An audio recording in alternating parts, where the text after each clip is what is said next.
아, 이번 그 전복과 반전 시즌 3의 5개 챕터는 마음에 드실지 모르겠지만 굉장히 제가 생각할 때는 좀 재미있는 컨셉으로 잡혀 있습니다. 특히 오늘 첫 시간은 사실 우리에게는 굉장히 익숙하나 사실상은 지금 현재 우리에게는 가장 익숙한 음악 문화이나 사실상은 잘 알지 못하는 어떤 그런 그 뿌리에 대해서 한번 짚어보도록 할게요. 아마 90년대에 10대를 보낸 세대 이후라면 우리가 흔히 흑인 음악이라고 얘기하는 이 문화에 대해서는 굉장히 자신 세대의 일종의 그 가장 친숙한 그 음악 문화일 것입니다. 그리고 이미 1990년대 이후에 좀 더 올라간다면 1983년에 마이클 잭슨의 스릴러 앨범이 전 세계를 평정한 이후에 이 흑인 음악은 전 세계 대중음악의 가장 중요한 주류, 백인들의 락 음악을 거의 대항하거나 넘어서는 수준의 가장 강력한 그 세계 대중음악의 공통 언어가 되었습니다. 오늘은 바로 그 흑인 음악이 어떻게 해서 이제 본격적인 어떤 그 세계 시장을 향한 선언 그리고 어떤 그 지배를 그 만들기 위한 예술적인 어떤 그런 토대를 어떻게 만들어 왔는지를 알아보는 시간을 갖도록 하겠습니다. 어쩌면 이것은 1960년대 이후로 대중음악이 아니라 전 세계 음악계의 가장 정말 통렬하고도 거대한 어떤 전복과 반전의 순간일지도 모르겠습니다.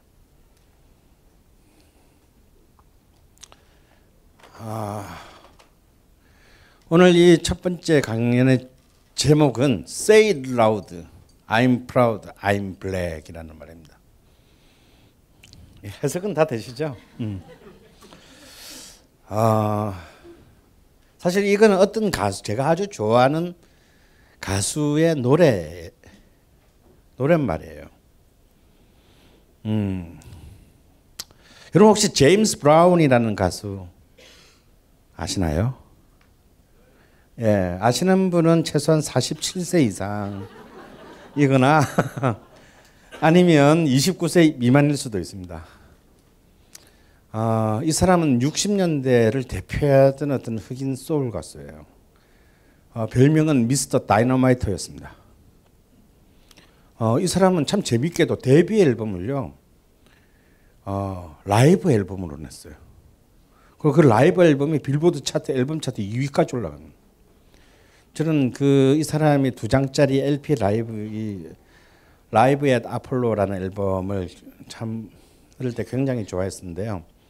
이 63년 이 라이브 앨범은 들어보면 그냥 소리만 들리는 거잖아. 이게 뭐 DVD가 아니잖아요. 근데 LP로만 들어도 정말 그 현장에서 이 새끼가 무슨 지랄을 하고 있는지가 느껴질 정도의 정말 이 엄청난 에너지를 무대의 에너지를 느끼게 만드는 바로 그 사람의 노래 제목이자 노랫말입니다. 근데 큰 소리로 외쳐라. 내가 흑인인 게 자랑스럽다. 이 말은 그냥 평범한 말인데요. 사실은 이게 60년대가 되기 전까지 미국 사회에 흑인 유색인이 할 수 있는 말이 결코 아니었습니다. 아니 저런 말을 한다는 것 자체가 받아들이지 않는 어떤 그런 금기의 말이죠. 바로 이 오늘은 그런 아프리칸 아메리칸들 이른바 아프리카계 미국인들이 어떤 정치적 자각, 정치적 사회적 자각을 통해서 새로운 어떤 음악의 역사로 넘어가게 되고 또 그 음악으로 자신들의 정체성을 처음으로 자각했을 뿐만 아니라 자기 이외의 다른 많은 인종들에게도 커뮤니케이션 할 수 있는, 소통할 수 있는 어떤 거대한 새로운 어떤 음악을 넘어선, 예술을 넘어선, 문화를 넘어선 거대한 정치, 사회, 경제, 문화의 어떤 새로운 어떤 터닝 포인트를 만드는 바로 그 사건인 소울로부터 얘기를 시작해서, 그리고 흑인 70년대 후반부터 시작된 소울을 계승한 흑인 신세대 문화가 어떻게 지금 이 순간까지도 전 세계의 젊은이들의 문화를 주도하고 있는 힙합에 이르기까지의 과정을 살펴보도록 하겠습니다. 사실은 소울 하면 이 소울이라는 말은 뭐 지금 꽤 우리나라의 이 뮤지션들도 많이 쓰고, 더 올라가면 60년대 말에 이미 한국의 대중음악계도 받아들여졌어요. 그래서 이제 박인수라는 뭐 소울 창법의 1인자들이 탄생하기도 했습니다. 그러니까 굉장히 한국에서도 이미 50년, 40여 년 된 그 음악 용어예요. 근데 이제 저는, 그리고 이 힙합은 이미 제가 뭐 설명하지 않아도 여러분은 이미 다 너무 잘 아시는 어떤 익숙한 용어겠죠. 근데 이 소울과 힙합이라는 것은 사실은 이미 용어 자체가 굉장히 논쟁적인 용어입니다. 그냥 다른 그 앞의 경우와는 달리, 재즈라든지 로큰롤이라든지 이런 경우랑 달리 이 말 자체가 사실은 음악만을 지칭하는 말이 아니기 때문이에요. 그래서 단순히 음악이나 음악 장르, 음악 테크닉, 음악 스타일을 얘기하는 것이 아닙니다. 그렇기 때문에 사실은 이제 제가 가장 낯뜨거워질 때가 어떤 때냐면, 한참 한국에 막 흑인 음악 문화가 불타오르던 90년대, 2000년대 초에 우연히 제가 택시 타고 가다가, 누구라고 얘기는 하지 않는데 이제 막 새로운 음반을, R&B 음반을 낸 한국을 좀 그 당시 유명했던 뮤지션은 뭐 FM에 나와서 인터뷰를 하는데, 진행자가 물었어요. 이번 새 앨범은 새 앨범의 기조는 뭡니까? 이렇게 물었더니 네, 뭐 이 앨범은 기본적으로 뭐 R&B를 바탕으로 소울을 좀 섞었고요, 라고 하는데, 갑자기 제가 얼굴이 화끈해지면서 걔하고 나하고는 아무 상관도 없는데, 참 굉장히 창피했어요. 그냥 도대체 뭔 생각으로 저런 말을 아무 생각 없이 할까.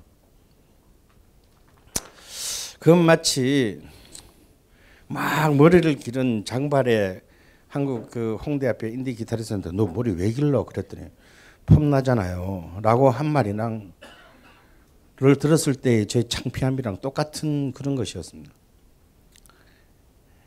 사실은 소울과 힙합은 전혀 다른 말 같지만 사실은 같은 말일 수도 있고요.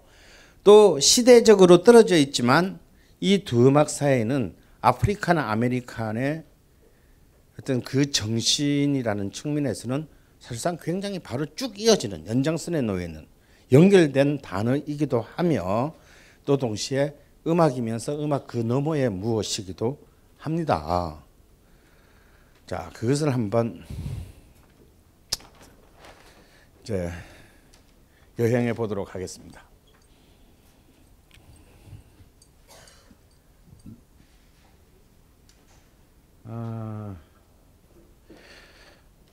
아마 여기 계시는 분들 중에서는 뭐 전복과 반전의 순간 시즌 1부터 들으신 분도 있으실 테고, 들으셨다고 하지만 하나도 기억이 안 나실 거니까 아무 상관은 없어요. 근데 이제 그 첫 번째 시간, 제가 이 자리에서 한 음악 강의의 첫 번째 시간이 바로 그 재즈와 로큰롤에 대한 강의였는데 혹시 기억이 안 나시겠죠? 하여튼 바로 그 강의에서 이제 어떻게 리듬앤블루스가 이 흑인 거주 지역 내의 이 양아치 음악이 어떻게 백인 티네이저들에게 받아들여지고 되고, 또 이 리듬앤블루스를 받아들인 그 백인이 자기들만의 백인적인 감각을 음악적 감각을 다시 거기에 추가 첨가해서 로큰롤이라는 굉장히 에너지가 폭발적인 어떤 음악을 만들어냈다. 이런 얘기를 기억 안 하시더라도 지금 들으셨으니까 알 거예요. 그런데 그때 아마 제가 이런 얘기도 했을 겁니다. 근데 이 로큰롤이 사회적으로 문제가 되자, 다시 말해서 10대와 기성세대 사이에 문제가 되자, 특히 FBI 같은 집단부터 시작해가지고 바로 그 아무 죄 없는 흑인 R&B 뮤지션들이 엄청난 타격을 입게 돼요. 엄청나게 탄압받습니다. 고소당하고 체포당하고 이런 쓰레기 같은 음악을 만들어가지고 미국 사회를 오염시켰다. 리듬 블루스는 악이다 라는 등식이, 게다가 그 시점은 1956년 바로 2차 세계대전의 영웅인 공화당의 아이젠하워가 집권하고 메카시즘의 선풍이 불어닥치던 그런 때였어요. 그런 그 보수적인 환경 내에서 그 리듬 앤 블루스가 갖고 있던 원시적인 에너지라든가 원시적인 어떤 원시적이고 본능적인 그 이드의 충동들은 백인 청교도주의에 의해서 완전히 도륙되게 됩니다. 그리고 이제 로큰롤의 시대가 열렸죠. 흑인에 의해서, 아프리카계 흑인에 의해서 만들어진 그 흑인 문화의 영감에 의해서 로큰롤이라는 거대한 문화적 상품이 만들어졌지만 사람들은 전부 엘비스 프레슬리를 의시한 전부 잘생긴 백인 청년 스타들에게 시선이 다 넘어갔습니다. 그 흑인들은 뭐야, 지 찾고 틀리고 이런 걸 보고 국속고 보지디고 소박받는다라고 그러는데, 지 참고 틀리고 자기들은 돈 못 벌고 완전히 엉망진창이 돼버렸어요. 아니 예를 들어서 뭐 모욕을 당했으면 돈이라도 벌든가, 돈을 못 벌었으면 명예라도 얻든가 했어야 되는데, 정말 완전히 흑인 진영은 정말 그 음악 모든 것을 다 가지고 간 백인 진영에 비해서 아무것도 남지 않게 됐어요. 이 50년대 후반에 그러면 흑인 R&B 진영은 어떤 모습으로 다시 새로운 생존을 모색해야 했었나? 첫 번째, 착해지는 노력을 했습니다. 우리는 그렇게 여러분들이 생각하시기에, 백인 여러분들이 생각하시기에 그런 나쁜 사람들이 아니에요. 우리는 하루 종일 섹스만 생각하나요? 우리도 착해질 수 있다니까. 리듬 앤 블루스라는 양아치들만 있는 게 아니에요. 우리는 또 교회 다녀요. 우리도 R&B만 부른 게 아니라 가스펠을 부른다고요. 그래서 이 가스펠, 사실은 흑인 가스펠 진영도 R&B를 굉장히 비난했어요. 저런 놈들 때문에 우리가 그냥 10마디만 듣고 끝날 욕도 30마디 먹게 된다고. 그러면서 희한한 R&B의 시작부터 10년은 정말 오로지 달리고 끈적끈적한 어떤 그런 힘, 에너지로 가득 차 있었던, 그런 이드의 에너지로 가득 차 있었는데, 처음으로 굉장히 세련되고 정교하게 상품화된 R&B가 출현합니다. 그것도 약간 교회 스타일로, 보통 교회 보면 이제는 리드 보컬이 있고 그 옆에 이렇게 코러스들이 있잖아요. 뭔가 그런 스타일의 R&B들이 출연하게 돼요. 그 중에서도 가장 인기 있었던 이른바 보이그룹, 걸그룹들이 등장하게 되는데, 가장 인기 있었던 그 그룹은 더 플래터즈였습니다. 다 흑인들인데, 여러분 밑으로 자막이 안 쓰여져 있어도 우리 같이 그냥 죽은 영어 교육 6년을 받은 사람들도 이해할 수 있게 굉장히 발음이 백인적이에요. 엘비스 프레슬리는 백인인데 알아듣기 힘든 흑인 발음을 했는데, 이들은 흑인들인데 굉장히 마치 백인 스탠더드 팝 가수와 같은 명료한 백만. 여기 보면 그 관객들이 이제 굉장히 중산층 백인들이 아무런 위화감 없이 이 자리에 앉아 있는 것을 볼 수 있죠. 왜냐하면 사실은 이때까지만 하더라도 비록 흑인 음반 시장은 1902차 세계대전 이후부터 많이 성장했습니다. 그래서 흑인 거주 지역 내에 흑인들의 인디 레이블들도 생기고 성장을 하긴 했지만 그래 봤댔자 미국 전체 시장을 보면 이 흑인 음악 시장은 너무 작았고 게다가 흑인 음악 시장과 백인 음악 시장이 너무나 이렇게 그 참 건널 수 없는 강처럼 분리돼 있었어요. 잠시 그 50대 중반에 그 철나간 백인 10대 학교에 이제 그 대학 가는 것들이 치운 이 백인 낙오자 애들 때문에 얘들이 R&B를 좀 건드려 가지고 왔다 갔다 하나 했으나 그들은 곧 다시 백인 자기들의 아이돌들에게 넘어갔죠. 그래서 이런 그 흑과 백 음악 시장의 명확한 분리 그리고 그런 그 흑과 백 시장의 어떤 이런 명확한 분리들을 어떤 넘어서고자 하려는 어떤 그런 노력이 당연히 있었고 그리고 흑인들도 어떻게든 이제 흑인 음악 진영도 살아남아야 했기 때문에 팔아야 했기 때문에 이런 이제 자기들이 가스펠 교회의 전통으로부터 물려받은 천부적인 어떤 보컬 하모니들을 가장 이렇게 전면에 내세우는 그리고 노랫말도 only you잖아. 옛날처럼 뭐 롱톨 셀리 같이 막 원조 교재 막 주제가 같은 이런 노래들은 이제 우리는 안 불러 이제.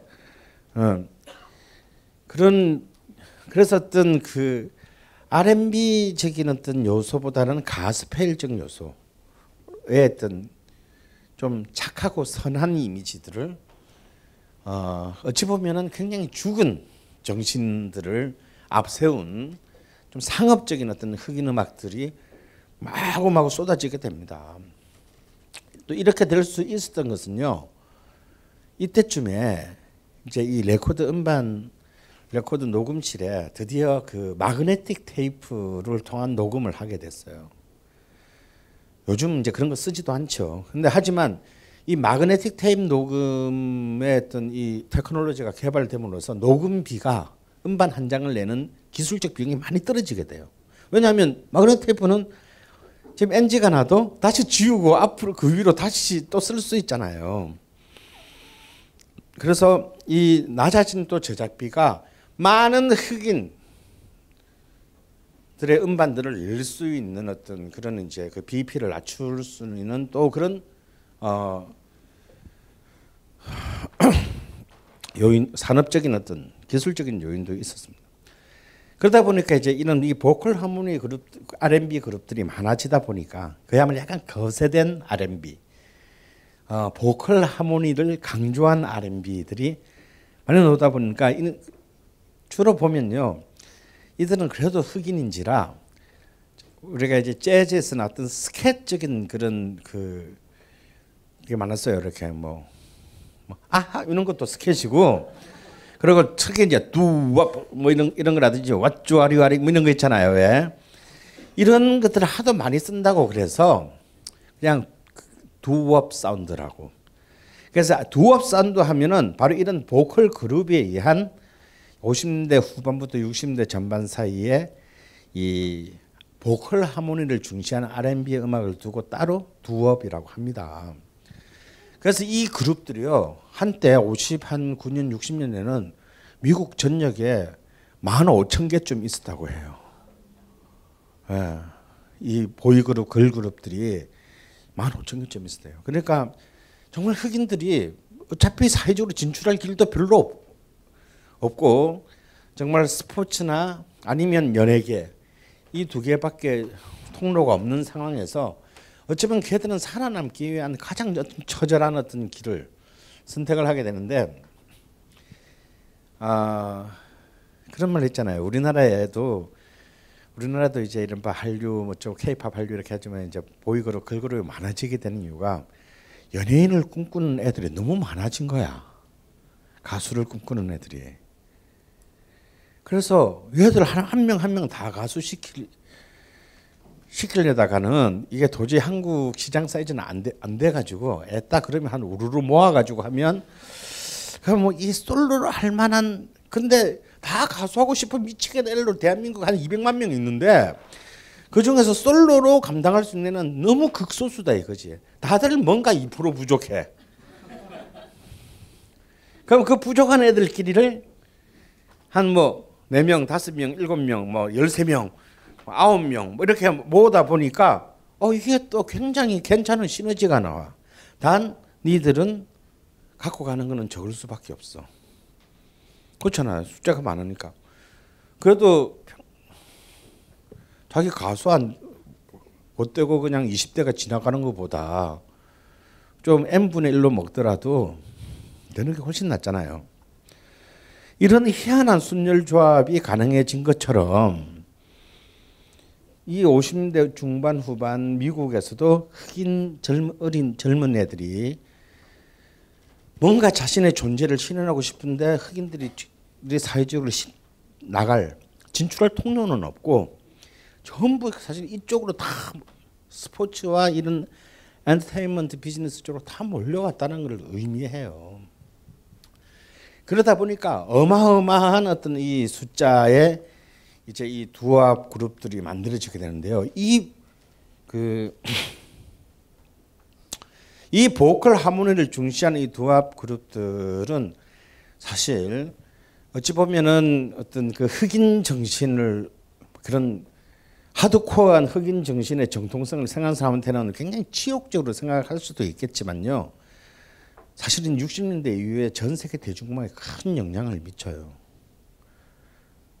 여러분 이런 방금 이 플래터스의 Only You 같은 딱 들으면 어떤 떠오르는 어떤 그런 장면들이 없나요? 그 뒤에 세계를 평정하게 될 비틀즈 같은 경우도 보면요. 사실은 이 흑인 두업 사운드의 보컬 하모니를 굉장히 얘들 진짜 머리 좋은 애들이야.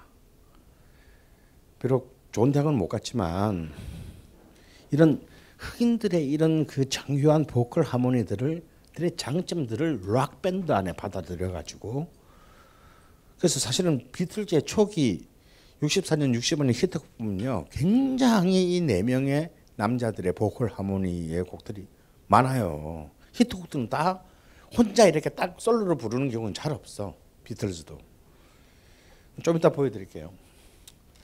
그래서 이제 그 중에서도 역시 많은 숫자는 남자애들보다는 역시 걸이다 얘가 걸. 그래서 정말 이 60년 초반에는요. 걸 그룹이라는 우리 걸그룹 하면 아니 우리 소녀시대 뭐 카라 이렇게 딱 떠오르겠지만요. 이 걸 그룹이라는 말이 이때 처음으로 공식적으로 만들어지고 아예 걸 그룹이라는 장르까지 생길 정도로 이 걸그룹이 이때 어마어마한 물론 지금 이런 생각하는 막 그 걸그룹과는 좀 달라요. 예. 한국의 걸그룹은 완전히 이렇게 그 내가 보기에는 거의 서커스 수준으로 이제 저는 처음에 그 소녀시대가 나와가지고 막 그거 막 있잖아 그거 막 다 아는 거 저는 그냥 정지했어요. 아니 어떻게 엄면 저렇게 딱 맞춰서 할 수 있지? 정말 그 표양별이의 대사대로 하자면 얼마나 맞았으면 저렇게 할 수 있지? 뭐 이런 거 있잖아요. 근데 이때 걸그룹은 그런 거 없어. 그런 아크로바틱한 어떤 그런 건 없고 주로 이제 입으로 다 때우는 거죠. 근데 이런 걸그룹들이 어마어마하게 만들어지게 되는데요. 그 중에서 이제 나중에 모타운이라는 신화를 만들게 되는 마블렛츠라는 걸그룹의 Please Mr. Postman이라는 노래를 들어볼게요. 61년에 발표는 뭔가 제목이 낯익은데 라고 하시는 분들은 나중에 비틀즈가 이 노래를 리바이벌 합니다. 그래서 사실 우리에게는 비틀즈 노래가 더 많이 알려졌지만 오리지널은 바로 흑인 걸그룹의 것이다라는 거. 그래서 제가 비틀즈 버전하고 마블렛츠 버전을 동시에 준비를 했으니까 여러분 한번 이 오리지널과 가리지널의 차이를 한번 보도록 하겠습니다. 뭐 I want to hold your hand나 Please Please Me 같은 초기 히트곡도 그렇지만요. 자세히 딱 들어보니까 어떻습니까? 걸그룹의 보컬 하모니를 그냥 남자 백인 남자의 어떤 그런 포맷으로 편곡을 이동시킨 것이 너무 노골적으로 드러나잖아요. 우리가 그냥 비트스만 볼 때는 그 네 명 다 참 잘하네 뭐 이렇게 생각을 했지만 사실은 비틀즈 이전의 그 락 밴드들이라고 하는 것이 이런 보컬 허문을 하는 경우가 없었습니다. 그럼 비틀즈 이후에도 이런 뭐 어디에 어느 락 밴드가 이렇게 간드러지게 혹은 재수 없게 막 남자 내면서 뭐 하면서 이렇게 옆에서 이렇게 하는 그런 락 밴드 봤어요? 잘 없죠. 이런 비틀즈의 이런 요소들은 명백히 이 두업 사운드 시대에 보이그룹, 걸그룹의 하모니들을 자기들만의 방식으로라는 말은 이상하고 사실은 그대로 갖고 와서 사실은 그 이전에 그 락 음악에서 존재하지 않았던 새로운 어떤 보컬 하모니의 무기를 만들어냈다라고 볼 수 있습니다. 이렇게 되면서 60년대에 이제 접어들게 되면 이제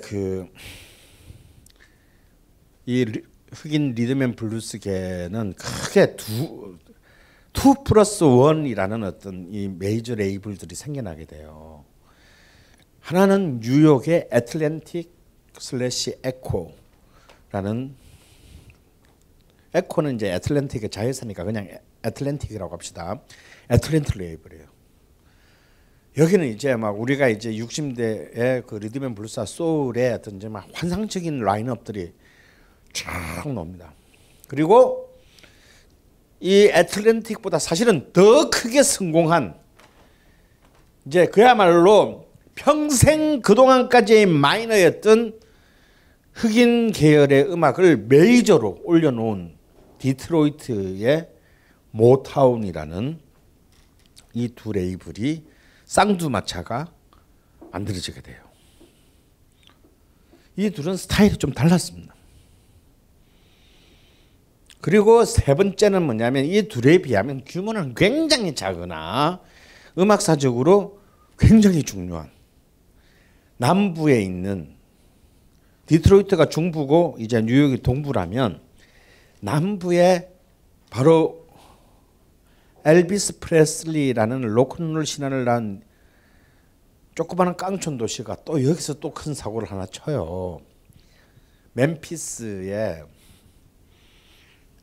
스탁스라는 이 레이블, 이 2+1 체제를 우리가 이제 짚어볼 것인데요.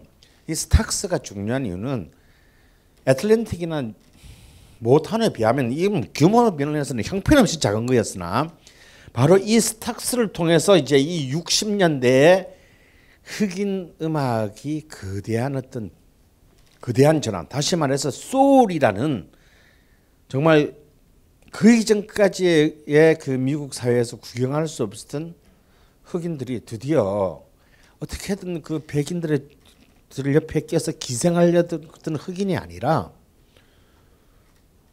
당당한 흑인, 블랙 이즈 뷰티풀이라고 말할 수 있는 흑인, 그리고 그냥 분리해서 우리 그냥 흑인들끼리 나라를 세우자. 미국 그냥 주 하나 내놔 라고 말할 수 있는 흑인. 바로 그런 새로운 흑인 음악의 시대를 여는 그 명화가 만들어진 곳이 바로 이 스탁스입니다. 그래서 이 애틀랜틱과 모타운 그리고 스탁스 이 세 개를 통해서 한번 좀 더 짚어보기로 하죠. 바로 이 애틀랜틱을, 사실 이 애틀랜틱을 만든 이 음반사 사장은요, 뉴욕에 터키계 미국인이에요. 이름도 못 외워, 막 이상해, 막 존나 길어. 터키계 미국인 형제 둘이가 슬립한, 그냥 뭐 그러니까 사실은 이제 완전히 이제 그 피자 회사였는데 이게 50년대 말부터 폭발적인 이제 그 스타들을 내놓기 시작합니다. 그 첫 번째 인물은요, 바로 그냥 어쩌면 우리가 말하는 흑인 음악사라고 하는 것은 정확히 말하면 흑인 스타 음악사라고 하는 것은 바로 이 미국 대중에서 이 산업으로부터 시작된 이름이죠. 맹인 그 가수 레이 찰스였습니다. 사실 이 레이 찰스만 하더라 처음 등장했을 때만 하더라도요. 레이 찰스는 약간 그 앞에 흑인 재즈 피아니스트이면서도 보컬리스트였던 갑자기 그 사람 이름이 생각이 안 나지? 내 컬러링 그건 주제가인데 키사스 막 부르고 막 네킹콜 이 그냥 아주 부드러운 흑인이지만 굉장히 부드러운 발라드를 부르면서 또 사실은 네킹콜은 우리가 그냥 스탠다드 가수로만 알고 있지만 본래 네킹콜은 뛰어난 재즈 피아니스트예요. 그 사람은 재즈 피아니스트로서 먼저 이렇게 그 데뷔를 한 사람인데 그냥 네킹콜의 짝퉁으로 이렇게 해서 레이 찰스는 이렇게 굉장히 오랫동안 사실은 그 많은 어떤 그 무명의 밑바닥을 경험했었어요. 근데 이 네킹콜의 그냥 뭐 그렇고 그런 복제품에 불과했던 레이 찰스가 자신의 이름을 그리고 자신의 예술 세계를 획득하게 되는 가장 큰 분기점은 뭐냐면 그가 그냥 네킹콜 약간 백인화된 어떤 그런 발라드 보컬을 흉내내는 것을 벗어나서 리듬앤 블루스와 가스펠이라는 흑인 음악 본류를 정말 자기 자신의 근원으로 돌아간 거죠. 그래서 너무 이쁘게 노래 부르려 그러지 말고 씨발 그냥 너답게 너 DNA가 갖고 있는 바로 그 속에 있는 걸 그냥 그대로 내질러 봐봐. 이제 이 애틀랜틱의 위대한 그 프로듀서인 제리 웩슬러의 조언을 받아들여서 그냥 어차피 눈에 뵈는 게 없는데 막 질렀어요. 질렀는데 이게 이때부터 그냥 그저 그런 어떤 재능으로 평가받던 레이 찰스의 본령이 이때부터 나오기 시작합니다. 이 사람은 역시 지 쪼대로 살아야 되는 거야. 그러면서 이때부터 이제 레이 찰스의 이제 이 광풍의 시대가 몰아치는데 뭐 여러분 너무나 잘 아는 노래를 한번 제가 들려드리는 이유가 뭐냐면요. 이 노래야말로 블루스로부터 시작해서 가스펠, 리듬앤 블루스로 이어내려온 흑인 음악을 구성하는 모든 음악적 요소가 이 안에 다 들어있어요. 가령 전형적인 어떤 그 블루스가 갖고 있는 콜 앤 리스폰스, 선창과 답창, 그런 어떤 그 콜 앤 리스폰스 같은 민요적인 특성이라든가, 그 다음에 어떤 이 가스펠적인 어떤 그런 경건함과 웅장함이라든가, 이 모든 요인들이 사실은 이 노래 안에 다 들어있고, 그리고 이 노래는요 제일 중요한 거, 백인 어른들, 이 흑인에 대한 어마어마한 편견을 갖고 있던 백인들이 드디어 흑인판을 레코드방에서 사게 만든 첫 번째 분기점이었다라는 겁니다. 레이 찰스는 바로 우리 리듬앤 블루스 시간, 로큰롤 그 강의 시간에서 얘기했던 제가 가장 위대하다고 생각하는 흑인 리듬앤 블루스맨인 리틀 리차드와 똑같은 조지아주 남부 애틀랜타가 있는 조지아주 출신이에요. 이 조지아가 굉장히 사실은 이때부터 이제 그 이 흑인 큰 인물들을 많이 냅니다. 음악사에서. 그렇게 해서 이제 이 뉴욕에 와서 이제 드디어 성공을 거두게 되는데요. 이 레이 찰스로 인해서 드디어 리듬앤 블루스계, 그리고 가스펠, 선, 이 두 개의 완전히 흑인 진영 안에서 딱 나눠졌던 이 두 개가 이제 드디어 서로 화해하고 만나게 되는 역사적인 계기를 마련하게 돼요. 다시 말해서 이제 드디어 흑인 가스펠 가수들도 이제 리듬앤블루스계에 진출을 하고 리듬앤블루스계의 양아치들도 일종의 복음주의의 인도를 따르고 우리 더 이상 위험한 사람들이 아닙니다. 이제 이런 그 블루스와 이 가스펠 사이에 이런 그 가교들을 놓게 되는 것입니다. 그리고 이제 사실은 그 뒤에 오게 되는 수많은 리듬앤블루스, 소울, 펑크, 나중에 힙합의 수많은 그 흑인 뮤지션들이 가장 사표로 삼는 나는 보통 이제 락커들은 백인 락 음악 하는 애들은 전부 일단 기본적으로 엘비스 프레슬리를 잡거든요. 그러니까 하물며 밥 딜런마저도요. 전혀 이쪽 계열하고 상관이 없을 거다. 밥 딜런도 너 음악 왜 시작하는 거야? 엘비스처럼 유명해지고 싶었어요. 비틀즈 보고 이러면 엘비스 프레슬리 때문에 우리가 얘기했습니다.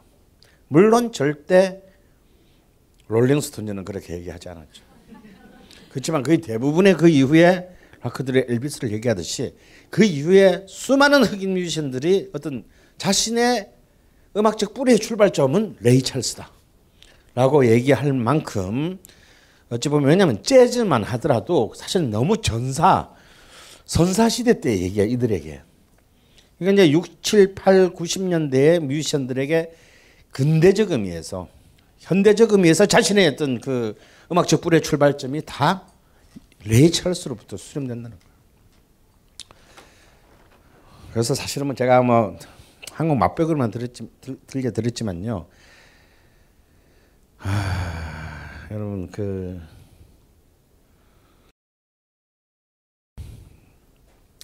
레이 찰스 그레이티스트 히츠 이런 앨범이잖아. 그런 거 하나 한번 쫙 들어보세요. 진짜 정말 세상에서 이렇게 노래 잘하는 사람이 있을까? 제가 볼 때는 김건모가 번개를 맞으면 저렇게 부르겠다.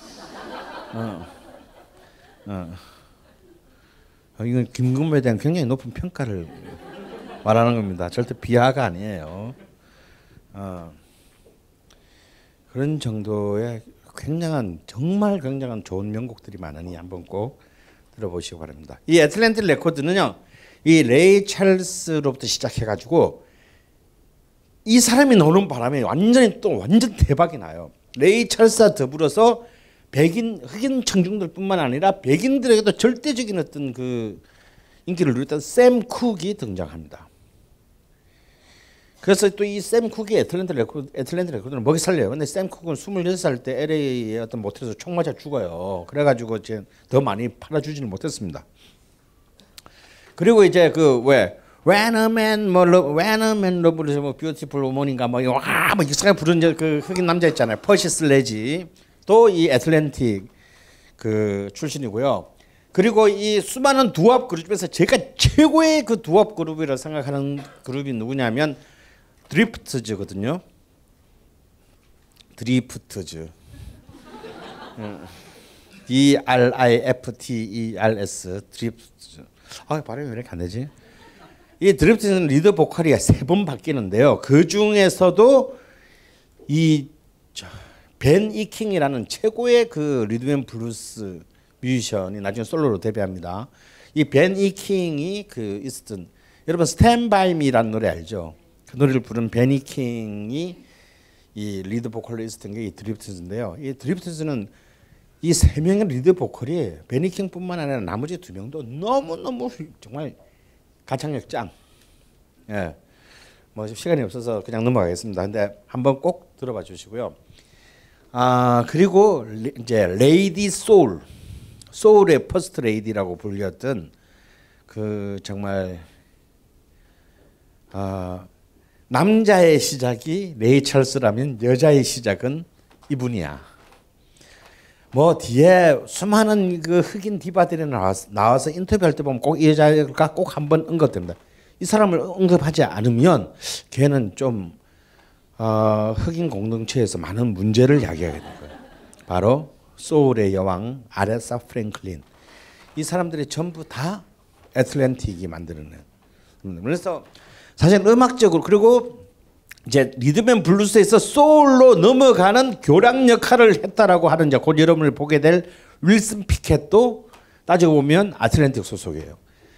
그래서 보면 이 아틀랜틱은 어떤 레이블 이미지는 소속된 그 뮤지션들의 이미지가 다 사실은 그렇게 다 제각각이에요. 이렇게 어떤 통일된 컨셉을 갖고 있지는 않습니다. 하지만 굉장히 다채로운 어떤 개성들이 모인 집단으로서의 이 특징이 아틀랜틱 에코 레이블의 특징이었다면요. 제 미국 대중음악 아니 세계 대중음악사의 신화 그리고 최초로 메이저 음반사가 된 흑인 회사 인디 레이블로 시작해서 최초로 메이저 회사가 된 신화인 디트로이트의 모타운은요. 완전히 애틀랜틱과는 전혀 다른 스타일의 철학과 노선과 그리고 전선을 갖고 있었습니다.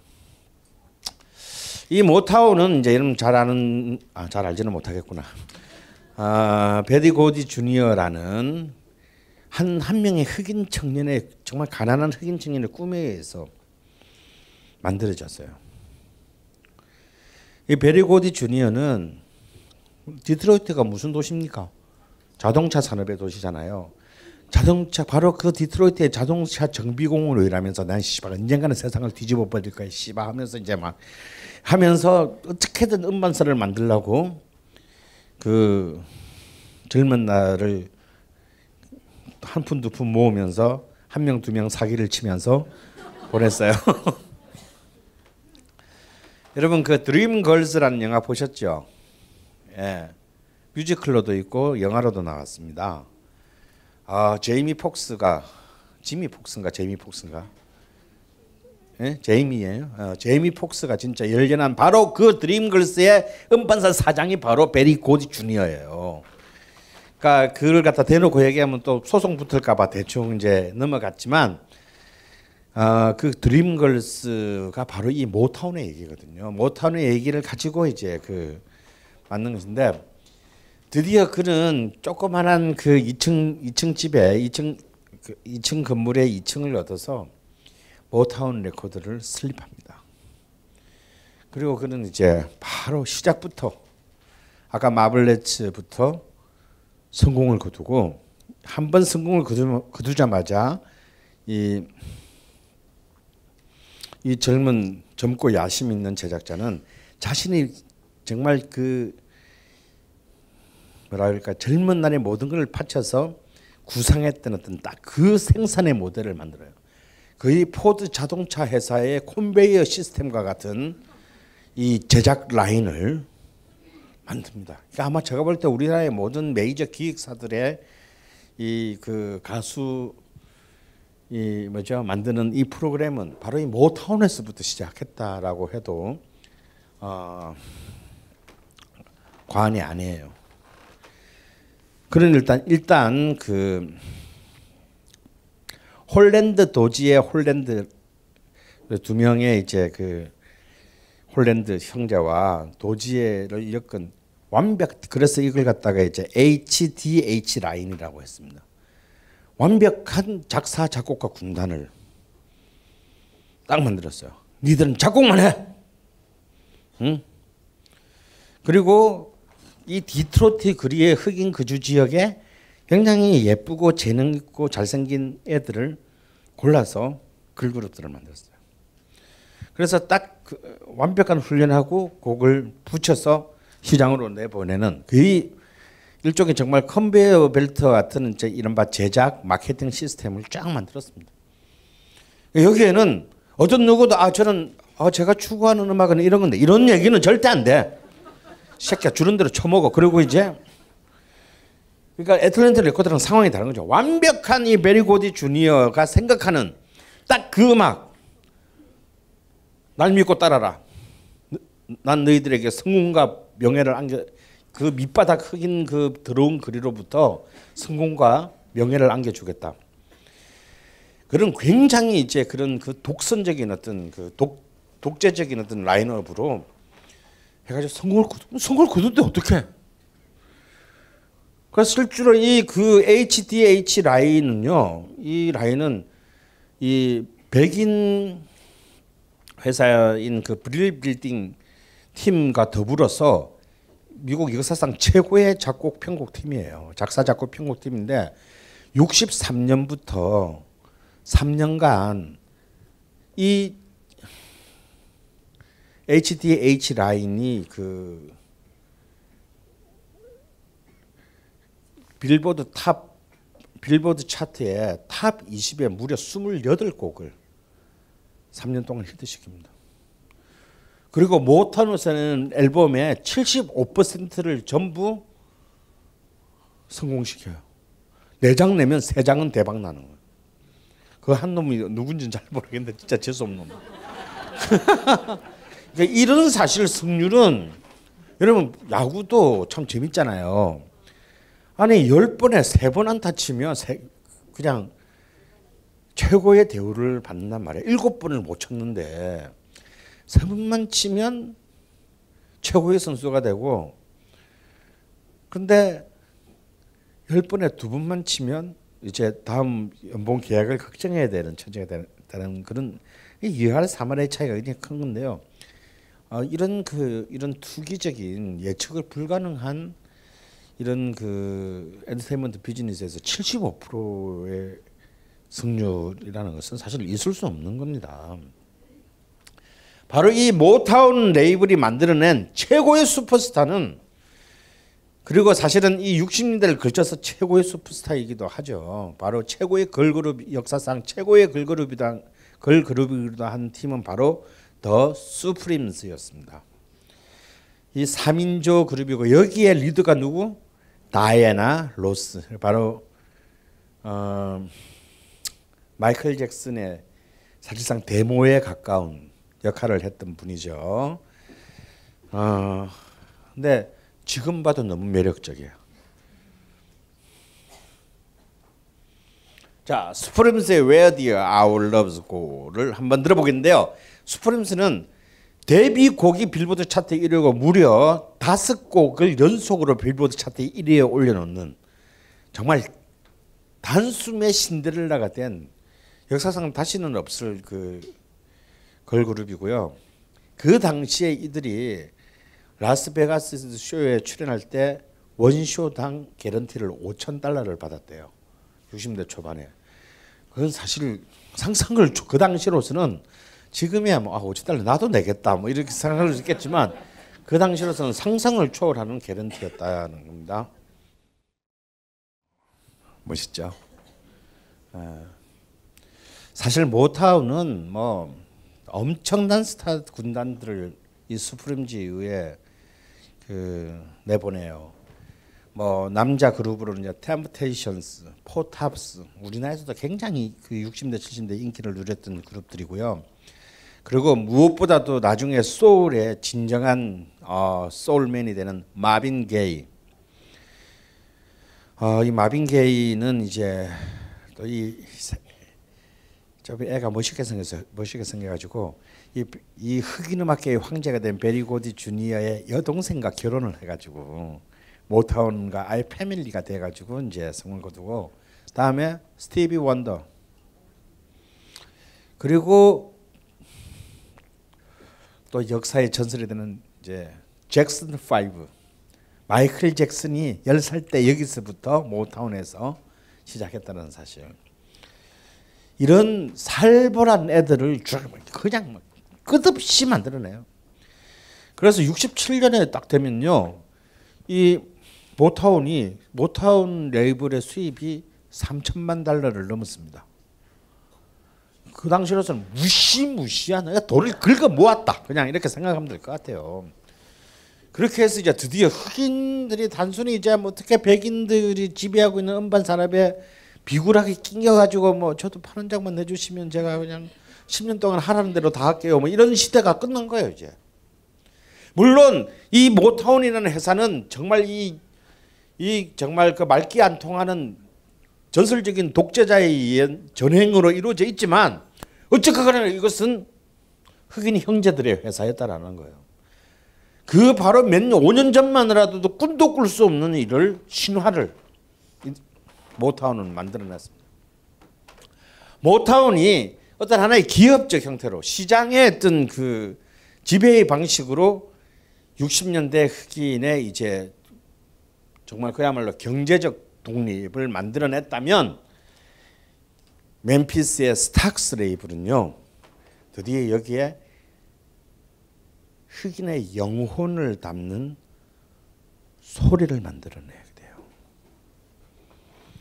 본래는 애틀랜틱 소속이었으나 뭐가 이 맛도 아니고 저 맛도 사실은 이제 어떤 저도 이제 뭐 이래저래 본의 아니게 프로듀서를 한 적이 많은데 프로듀서를 할 때 제일 괴로운 점이 뭐냐면 이거 김수영식의 표현으로 하자면요 서랍을 닫을 때 딱 들어맞는다는 느낌 있잖아요. 그럴 때가 옵니다. 그리고 아예 서랍이 안 들어가는 그럴 때가 와요. 일단 판단이 너무 쉬운데 조금만 힘을 주면 들어갈 것 같기는 한데 넣었다가 나중에 안 빠지는 거 아니야? 뭐 이런 그런 애매한 상황이 거의 10번 중에 9번이에요. 그런데 무언가를 선택해야 돼.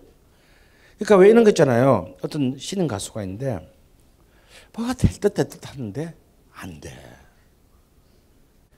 네, 그럴 때가 사람 미치는 거예요. 바로 윌슨 피켓이 애틀랜틱 레이블에서 그런 존재였습니다. 근데 애틀랜틱 레이블의 그 제리 웩슬러가 대단한 사람이에요. 야, 이건 나로서도 안 된다. 그럼 저 멀리 멤피스로 보낸 거예요, 얘를. 여기서 너를 찾아와라. 그래서 얘는 뉴욕에서 멤피스까지 그러니까 마치 서울에서 전라남도 담양군으로 보낸 거야.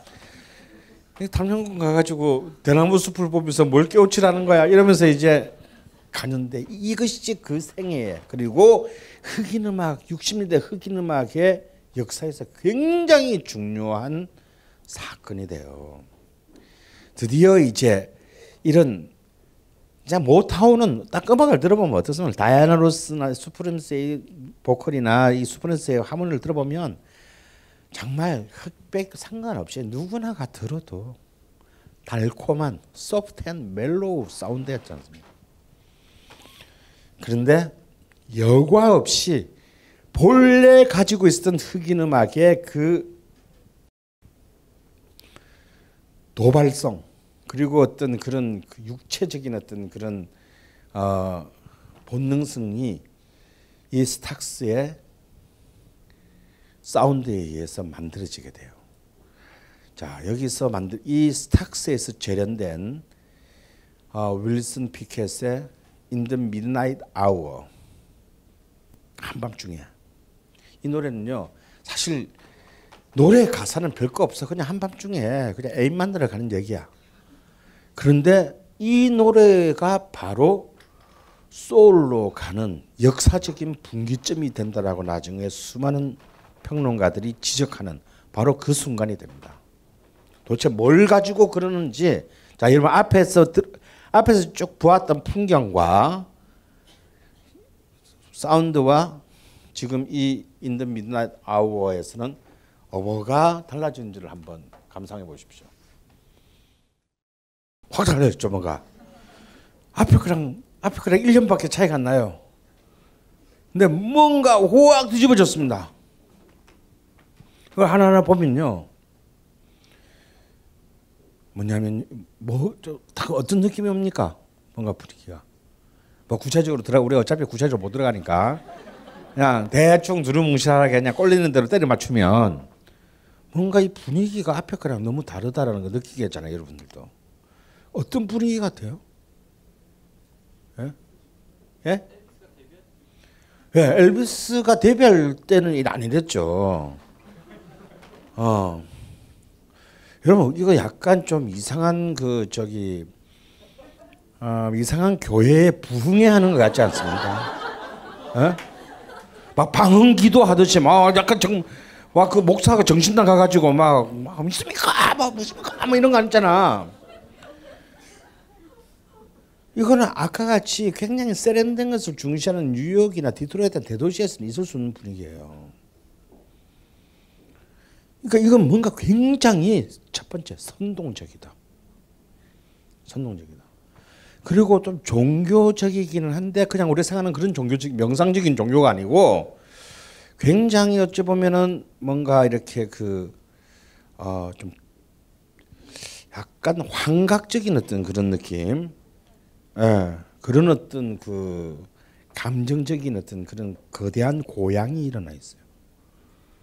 이걸 음악적으로 보면요, 일단 보컬도 이전에는 두업 이후에 흑인들도 굉장히 작고 세련된 소리를 내려고 노력했습니다. 그런데 드디어 여기서는 본래 블루스와 가스펠이 갖고 있었던 샤우트 창법을 되찾았어요. 야, 다 필요 없어. 이런 거 있잖아요. 생긴 대로 살래. 이 본래 흑인 음악의 그 역사에서 처음부터 갖고 있었던 흑인 샤우팅 창법을 완전히 다시 되돌려놨어요. 원점으로. 다음에 음악적으로 보면요, 굉장히 재밌어요. 뒤에 편성을 딱 보면 왼쪽은 락 밴드고 오른쪽은 재즈 그룹이에요. 관악기를 전면으로 내서. 근데 이 관악기라는 소리가 여러분 트럼펫 한 2대 하고요, 트럼본 하나 하고 질러대기 시작하면 여러분 지금 오디오로 들으니까 그렇지 이 금속 금관악기는 직진성이 너무 강해서 들으면요 굉장히 좀 귀를 찌르는 듯한 불쾌감을 느껴요. 그러니까 사람을 찌릿찌릿하게 만들어.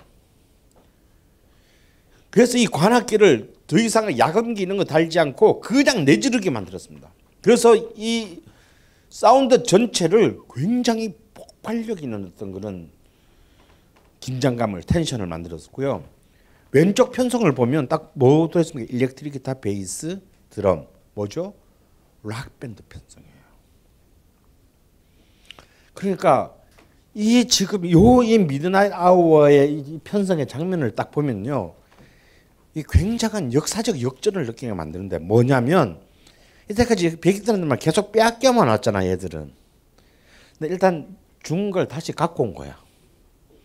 백인 것까지 이자 붙여가지고 갖고 와서 사운드를 락 밴드에다가 우리는 더 있지 하면서 브라스를 금관을 쭉 깔아가지고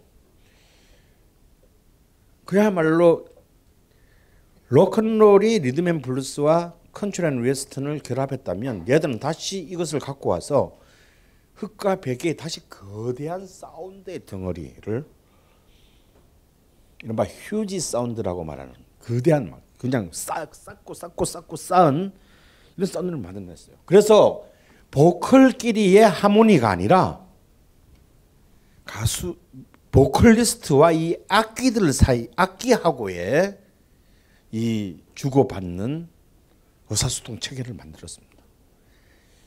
그렇게 해서 이제 드디어 이제 뭔가 새로운 어떤 그 무엇이 탄생하게 되는 그 직전의 새벽까지 여러분이 도착한 것입니다. 정말 힘들죠. 10분간 휴식하겠습니다.